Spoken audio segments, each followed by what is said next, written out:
I think it falls into the category of what most mistakes do, which is a preconceived notion.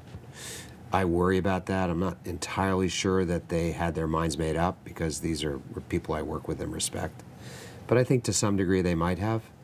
The fundamental flaw there was something that happens from time to time, that someone lied to us, and was lying to us to make his story sound more compelling.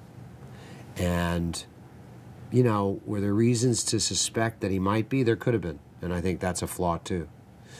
You know, was it, I think that's the most important thing, that, you know, if someone, if there are some circumstances or some detail that you'd paid better attention to, that we had paid better attention to, we might have become more suspicious of him, more skeptical of him, because fundamentally he became the backbone of the story, and it was a book.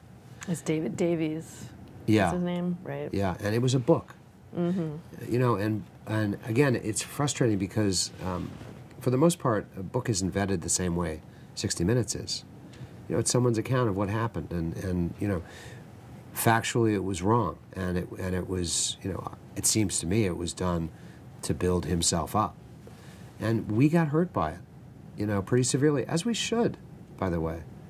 Was it preventable, do you think? I think it's always preventable. Mm-hmm. In hindsight, that's easy to say, because, you know, you're going to make mistakes, and it's going to make you more vigilant. We don't make many. You know, I think that's, in the time I've been running 60 Minutes, that's the one. There have been others, you know, where less consequential, but ever since I've been an EP, that's the one. That's Mm-hmm. almost 20 years. And I think that, I think we all learned from it. I learned from it. I learned that, you know, I guess we'd gone so long without a mistake that you almost forget that it's going to happen, you know, and you're going to get tripped up. But at the same time, I think that you really have to know how to apologize and clear it up as well.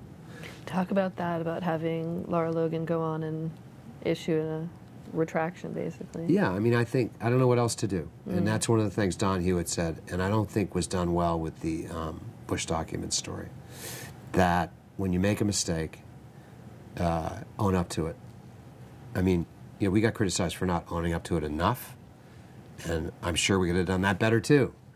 And then you're in the fog of it, you know, and you make another mistake. And so I do think that, and it gets loud when you're in a big controversy. But I do think that if you acknowledge the mistake and you investigate it as best you can, people are forgiving. You know, and I think, you know, it's one of the things that my friend Josh Howard at 60 Minutes too, with the Bush documents, he said, let's just apologize and figure out how this went wrong and tell people about it. That's the lesson Josh and I both learned from Don Hewitt.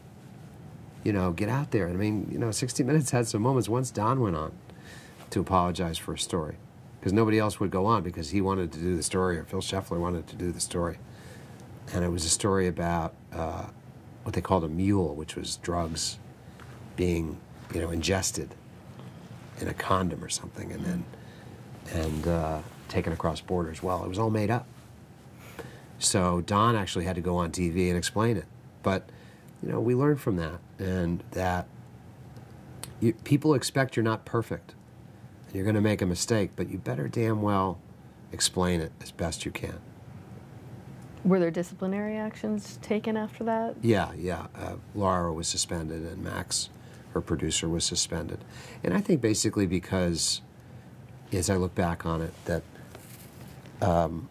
when the criticism first started to come up,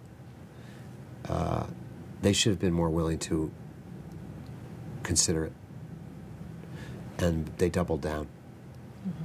And that is, I think, the other area where you get in trouble, when you start to get criticized. And I think that's a lesson for all of us, always will be. Be prepared to accept criticism and investigate it.